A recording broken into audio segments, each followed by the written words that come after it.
नमस्कार। आप सुन रहे हैं हमारा एक्सप्लेनर पॉडकास्ट, जहां हम नीतियों और कानूनों को सिर्फ खबर की तरह नहीं बल्कि उसके असर और मायने के साथ समझते हैं।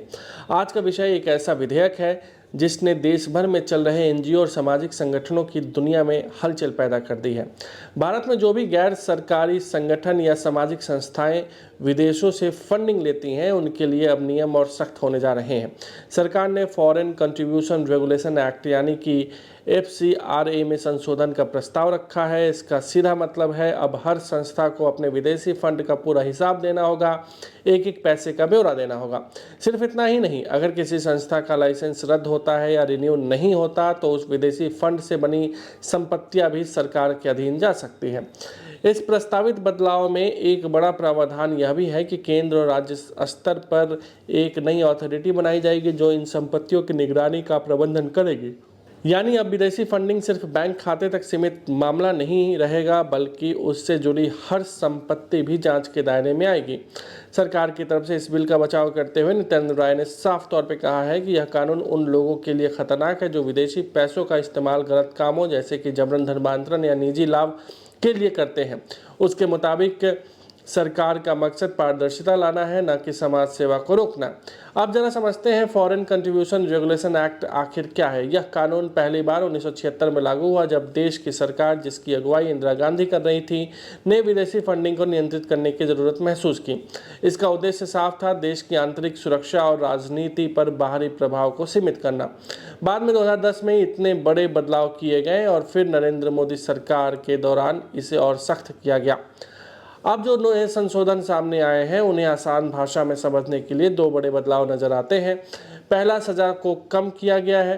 पहले नियमों के उल्लंघन पर 5 साल तक की जेल हो सकती थी, जिसे घटाकर 1 साल कर दिया गया है। इसका उद्देश्य यह बताया जा रहा है कि छोटी गलतियों पर संस्थाओं को सुधार का मौका मिल सकता है। लेकिन इसके साथ ही जांच प्रक्रिया को केंद्रीकृत कर दिया गया है। अब बिना केंद्र सरकार की मंजूरी से कोई सीधी जांच नहीं हो सकेगी। दूसरा बड़ा बदलाव जिम्मेदारी को लेकर है। अब सिर्फ संस्था के प्रमुख ही नहीं बल्कि ट्रस्टी, पार्टनर और अन्य महत्वपूर्ण सदस्य भी जांच के दायरे में आएंगे। अगर इनमें से किसी का रिकॉर्ड संदिग्ध है तो पूरी संस्था का लाइसेंस खतरे में पड़ सकता है।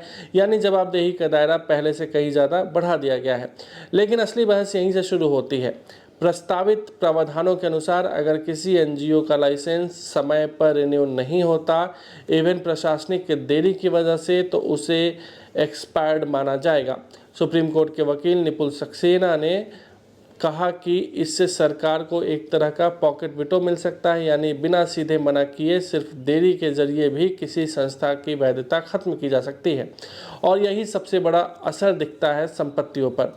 अगर लाइसेंस खत्म हुआ तो उस संस्था की संपत्ति, चाहे वह पूरी तरह विदेशी फंड से बनी हो या आंशिक रूप से, सरकार द्वारा नियुक्त प्राधिकरण के अधीन जा सकती है। हालांकि संस्था को यह अधिकार होगा कि वह साबित करे कि संपत्ति का कुछ हिस्सा घरेलू स्रोतों से बना है। इस पूरी प्रक्रिया के पीछे सरकार की सोच है कि विदेशी फंड का दुरुपयोग रोका जाए, लेकिन विपक्ष इसे खतरनाक बता रहा है। उनका तर्क है कि इससे असली समाज सेवी संस्थाओं पर दबाव पड़ेगा और उनकी स्वतंत्रता प्रभावित हो सकती है।